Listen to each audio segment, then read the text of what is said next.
माहूर तालुक्यातील भाजपचे बडे प्रस्थ तसेच आध्यात्मिक आघाडीचे जिल्हाध्यक्ष शेकापूर निवासी योगी श्याम भारती महाराज यांना गत विधानसभेतच आमदारकीचे डोहाळे लागले होते, परंतु आमदार भीमराव केराम यांनी इतर 12 उमेदवारांसह 13वा उमेदवार योगी श्याम भारती महाराज यांना विनवणी केल्याने त्यांनी उमेदवारी मागे घेतली। त्यामुळेच आमदार भीमराव केराम काठावर पास होऊन माजी आमदार प्रदीप नाईक यांना पराभूत करून विधानसभेत गेले होते। योगी महाराजांना लोकसभा निवडणुकीत भीमराव केराम प्रतिष्ठा पणाला लावून भाजपाची उमेदवारी मिळवून देतील अशी योगींना अपेक्षा होती, परंतु तसे न झाल्याने आता श्यामबाबाचे लाखो शिष्य अब की बार विधानसभा पार अशा घोषणा देत आहेत। योगी श्याम भारती महाराज हे गोसावी समाजाचे असून ते उच्च विद्याविभूषित आहेत। अध्यात्म क्षेत्रात त्यांचा गाढा अभ्यास असून महाराष्ट्रातच नव्हे तर गल्ली ते दिल्लीपर्यंत भाजप नेत्यांमध्ये त्यांची चांगलीच ओळख आहे। याशिवाय योगींनी गेल्या 10 वर्षापासून किनवट माहूर मतदारसंघ पिंजून काढला असून माहूर ते अप्पाराव पेठपर्यंत त्यांचे 7 शिष्य असल्याने अब की बार योगी सरकार हा नारा या मतदारसंघात गुंजत आहे।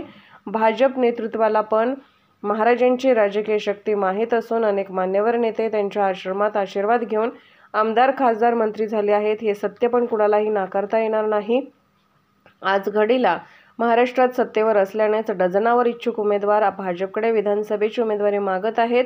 त्यात बंजारा समाजाचे ॲडव्होकेट अविनाश राठोड, सौ संध्याताई राठोड, सचिन नाईक, शरद राठोड, तर आदिवासी समाजातील प्राध्यापक विजय खुपसे, प्राध्यापक किशन मिरासे, अशोक पाटील, सूर्यवंशी या 6 जणांसह विद्यमान आमदार भीमराव केराम यांच्यासह दस्तूरखुद्द योगीराज श्याम बाबा असे नवग्रह अविकसित किनवट माहूर मतदारसंघाला ग्रासत आहेत। याउलट राष्ट्रवादी शरद पवार गटाचे प्रदीप नाईक हे आजच उमेदवारी मिळाली या थाटात आमदारकी आलीच या आविर्भावात ठराविक कार्यकर्त्यांच्या गराड्यात वावरत आहेत। महाविकास आघाडीची युती तुटली तर शिवसेना ठाकरे गटाचे बहुजन हृदय सम्राट ज्योतिबादादा खराटे हे पण निवडणुकीच्या आखाड्यात उतरणार आहेत। माकपचे शंकर सेडाम तसेच एकेकाळी आमदाराचे उजवे हात असलेले गोंड समाजाचे नेते विकास कुडमते हे वंचितकडून नशीब आजमावणार असल्याचे घरचे झाले 12, सौतीसह 13 होणार असले तरी योगी श्याम भारती महाराज निवडून येणार असल्याने ते उमेदवारी मागे घेणारच नाहीत ही काळ्या दगडावरची रेषा आहे।